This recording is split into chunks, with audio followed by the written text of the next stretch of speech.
going? How's it going, sausage? With the new chimney showing off his fucking garden, the pimp. We're back. We have just had a colossal nightmare with some bits for the Honda, and we need a little bit of something to smile about, really. And there's plenty of reasons to smile, but anyway. I've been without a car since October. The BM got drove through a puddle that was a bit bigger than what I thought it was. It's dead.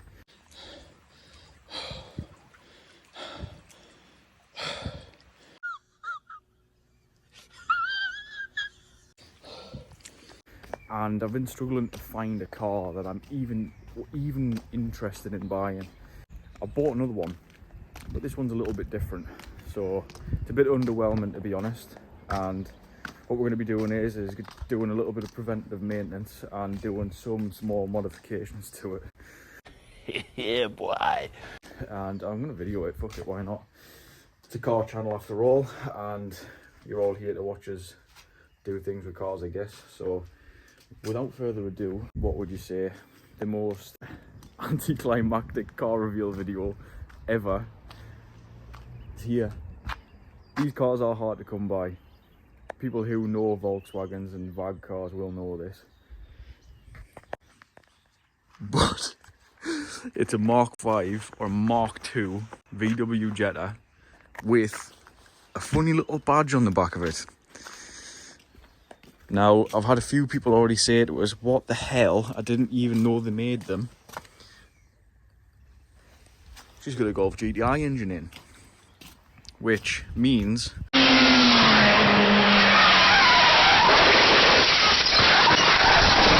I got it a few weeks ago. Got it fairly cheap. It's got 86k on the clock, 87k on the clock now, but I bought it on 86. I've been looking at edition 30s and S3s, and you know what it is, I've always wanted to drive one, and I thought, can't it just be the same? We can't just all drive the same car, like. So I bought the better Golf that everyone, well, most Golf owners should have bought, but they just didn't know it existed. And yeah, I don't blame you for being jealous.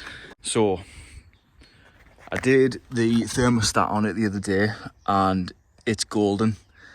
Don't need to bother touching that. Bought it off a fella in Birmingham that bought it off a guy from Cambridge. It's still got the original dealer plates on it. And look at this. It's even got the original vinyl sticker from the dealership in Cambridge. And this old fella must have had it, garaged it. The underneath is absolutely spotless. I went and had the timing chain checked with Martin at GSR the other day, and I watched a few of Nick from Decimal Tenths videos about watching for chain stretch and looking through software, various bits of software diagnostic stuff to find out without having to take the engine to bits. And this was hovering at around, I think it was 0 to 1 degrees on the phase 2. I can't remember what it is now, the actual sensor output or sensor reading. The timing chain is not anywhere near as bad as it should be for an 86,000 mile car. So what we're going to be doing today is we've had a little package from Darkside, and you should know what this is if you're a TFSI guys. It's a cam follower. Let's get it out and I'll show you what it is. So this tiny little funny looking thing is a cam follower. For you old school guys, looks like a valve tappet or a bucket, which is essentially what it is. The high pressure fuel pump, because these are direct injected engines, they need a higher fuel pressure straight into port to allow the injectors to actually work. So you have a primary low pressure fuel pump that comes up to the high pressure fuel pump, that is then driven off of the cam. There's a lobe on the cam that sticks out past the cam caps for the cylinder head. There's a small lobe on that, and that basically pushes a spring inside of the high pressure fuel pump that you can see in there, which then pressurizes the fuel system to a higher pressure. I think it's about 130 bar, 120 bar or something like that. Which is relatively high for a petrol engine, but not by modern standards, it's not. So they tend to wear out when you drive them at high RPMs and give them a bit of grief, but I don't think this car is going to be too bad. Let's get some tools together and start ripping this apart. join us again the following day, and we're back for a bit of cam follower stuff. So what we're going to do here is we're going to empty our pockets and get into work mode. And what we're going to do is we're going to disconnect the battery, because we're going to be unplugging electrical things. And the last thing I want is a light on my dashboard to say that I've short-circuited something. So then, I have expected that this job is going to take me, I would like to say, just under 40 minutes. I want to try and beat it. I want to try and get 35 minutes. The minute that socket touches that battery connection, that time starts. So 10mm, 1/4 inch ratchet. Let's fucking bash on. 10mm on the negative battery terminal, just whap that off, get it out the road. So next one is T20 or T25 torque screws. That holds the T20 torques. That hold the air scoop or cold air feed to the air box itself or engine cover. And then we have the MAF sensor. We can leave that plugged in, not plugged in but bolted in. And what we'll do is we'll just get a little flat head. Bosh, pull back on it, man. Right, so MAF disconnected. 2 little metal clips, one on the front, one on the back. This just comes out the way. When you pull these engine covers off, just pull from the front and just go canny, because they are a bit lethal. Doesn't help out the car. Just so low down. Gently ease her off, which is a good one. The little beauty that we're looking at here is that little thing there. This is our high pressure fuel pump. Oh, you bastard. Oh, we're gonna need a bit of blue roll, I think. But you basically have a Schrader valve here, which is like a tyre valve. So we'll disconnect all the electronics. We'll whack that underneath there. Now this car hasn't been turned on in a day, as you see there. They're 120 bar, I'm sure there are, so put 100 and odd bar these operating pressure. So there's a fair bit of pressure behind them, but as you see there, the car's been switched off for a day. Obviously the pressure's vented back to the tank, I'm guessing. So I think we'll take that out of there. It's a 13mm spanner, that is. The TFSI engine is direct injection. So what that means is there's going to be a fucking copper washer in here, and I hope I don't fucking lose it. Little bit of fuel, no daft, no washer. So hey ho. If you're an old man and don't know what a direct injection engine is it means instead of using port injection like a traditional automobile. So direct injection is basically when the fuel is introduced straight into the combustion chamber. And obviously, because this being a turboed car, the cylinder pressures, because of the compressed exhaust and obviously combustion gas that's in there, is going to be at a much higher pressure than something that you would expect to see in like a naturally aspirated vehicle. So, and introduce this little high pressure fuel pump, which bumps the pressure up to make sure that your injectors don't equalize out with the internal cylinder pressures, and that can still push fuel in to actually make the car go brum. Seen a video of a fella doing this with a little stubby spanner. He has one hell of a thinking cap on him, because I do not have one, and I'm just going to cry about it because I'm not going to buy one. That'll be fine. Wow, that was really loose, that. We'll leave that rubber line connected and see if we can get these torques out and, well, basically replace the cam floor without having to fucking remove the bottom rubber line that you see in here, because it's got a constant resistance clamp on, and I don't have a pair of pliers for that sort of clamp, so I will refrain from fucking with them. So we'll get a little ratchet. We'll put a little extension on it. Make sure that we're pushing pretty fucking hard on this because I do not want to strip these. If I strip these, it's fucking game over, boys. Bosh.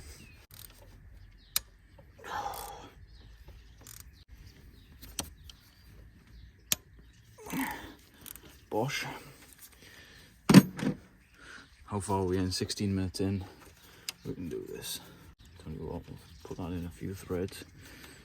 As we wind this out, it is going to want to jump out at us. After all, there is a spring in there. Uno bolto. Dos bolto. Tres bolto. We'll just tuck that connector up the way. Same with this one because we don't want any fucking wiring fuck ups. And we'll just give this a little gentle tug, I think. There she blows.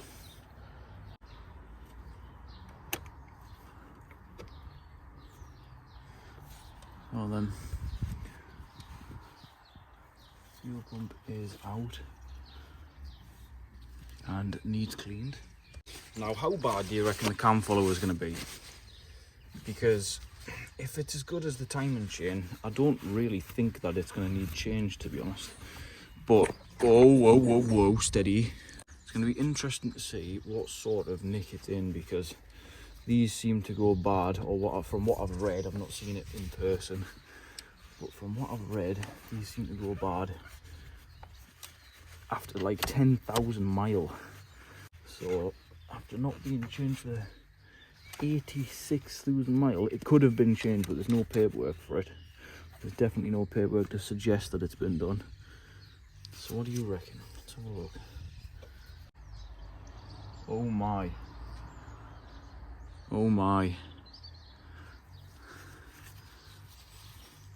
That is what you call a job worth doing. The cam lobe itself isn't horrible, it isn't scored.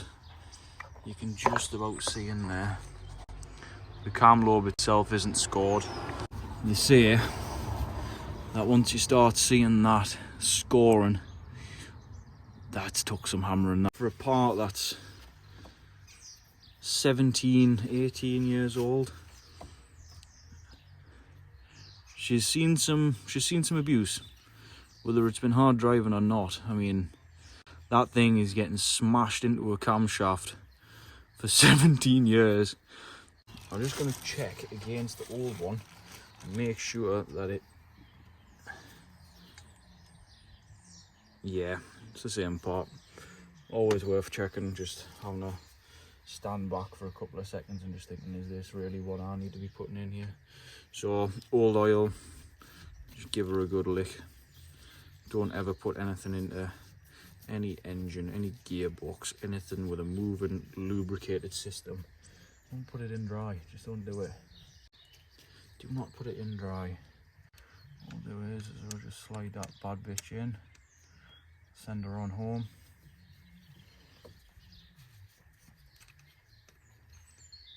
Bosh. We will just give that maintenance surface on there a little bit of a clean, because aluminium, it looks disgusting. I would say that O-ring's probably fine as well, but we've got a new one, so we may as well put it on. So what we'll do is a bit of old oil off there, give her a little lube up. You don't need loads. If you've got loads, use loads. Just whatever you've got, it doesn't need to be fucking mad. And what we'll do is, I think we'll give that a little clean up as well before we put it in. Just pop that in there quickly. You can see the tap bit on the top of the fuel pump piston has actually been having a bit of hammer through that bucket. So I think we'll caught that at a bloody good time, to be honest. Bish. Bosh. Bosh. Just creep that back in there nice and gently. Line the bolt holes up a touch.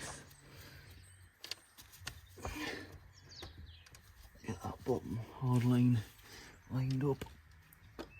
And so yeah, those bolts are ready to go back in now, I think.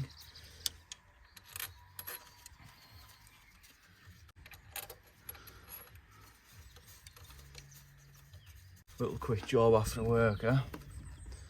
No daft.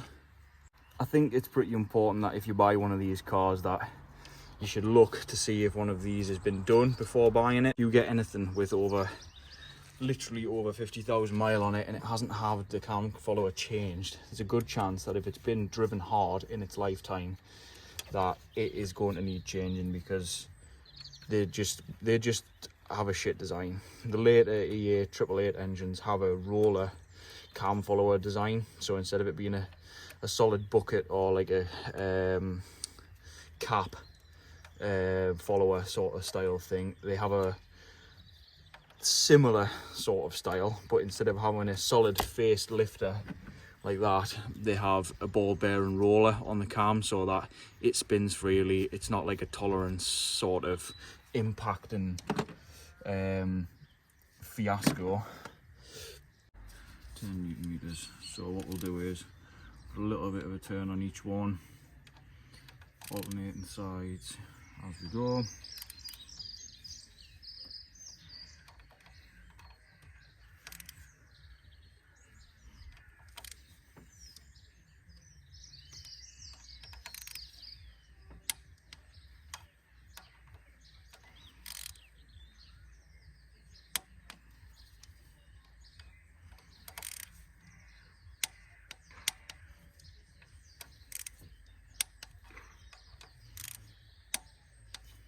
Me. As you can tell, the reason why I make these videos is because I don't think anyone should be fucking scared to have a go at doing this sort of thing, like, because it is literally going to save you a lot of cash. That'll do me. Yep, seal is still in there. Lovely. And what we'll do here is just be very careful, slowly threading this stuff back in, because this is all cast aluminium. If you take the piss with this stuff, you will end up having a really bad day. 13mm spanner, as you see when it come off, wasn't tight, just snug it up. Like I say, I'm not putting a lot of force on that. Snug it up, give it a bit more. That'll do. You don't need to go mad. Oh, I've missed the smell of petrol. So, sensors back on.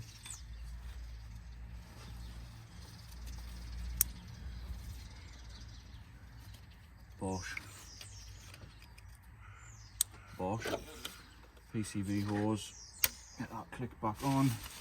What we'll do is we'll keep that old O-ring and that old tappet. I don't know why, but I always keep them on parts, just in case you ever come to it and you have a bit of a leak or something, you've fucked an O-ring that you haven't realised, or something's just not gone quite right. You've always got something to at least get you away for a little while. So what we'll do is we'll chuck that to one side and we'll keep those as spares for a little while, make sure things don't decide to try and blow up on them. Just double check that these are all on nice and tight, bottom nuts tight. These have been torqued. See, there's not even that much to it. I keep thinking, is that really it? Is that really all it took? But it's not a mega job really, is it? I'm surprised how easy these artwork on, to be fair. My famous last words, like. Another thing about these TFSI engines, the fucking covers have these little grommets on in the engine cover, and they basically get stuck on the actual shafts on the engine, and it makes them an absolute bastard to take back up in here. So if you see that they're stuck on those shafts like that one was there, take it off and try and fit it back into your engine cover, make it much easier to put back on.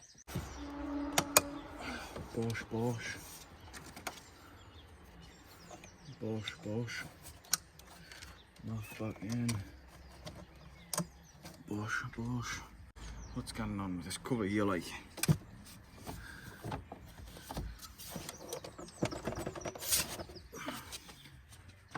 That's not how it sits, surely. Never can. Lovely.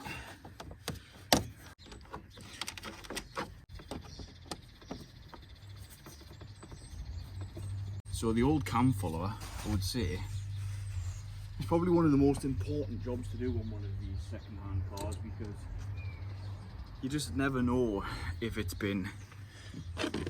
had its head kicked in. It is just a great way to just cut off a great big fucking bill before it slaps you right in the fucking face. Anyone would say, is the cam follower a big job to do? An idiot just did it on his driveway in probably about 25 minutes grass. There is your answer. It is worth doing, because like I say, the fuel pumps aren't cheap. And yeah, I don't see why anyone would be scared of that job. Just a little O-ring and a little valve tappet looking thing. Now daft, you know. So then, what's the time, Mr. Wolf? Let's see. 36 minutes. 36 minutes.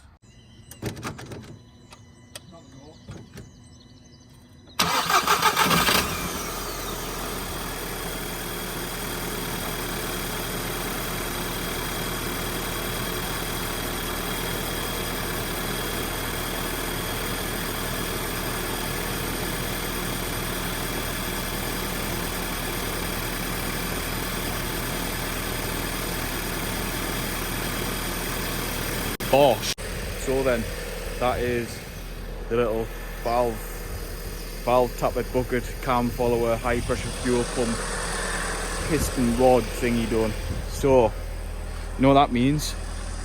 Time for KO4. No, it's not really, not yet anyway. But yeah, it doesn't seem like we've got any leaks. I will let it just tick over, warm itself up, give it a few revs, get the pressure building, and see if it's got any leaks, but I'm pretty confident that that'll be fine now. She's quite happy. We'll give her a little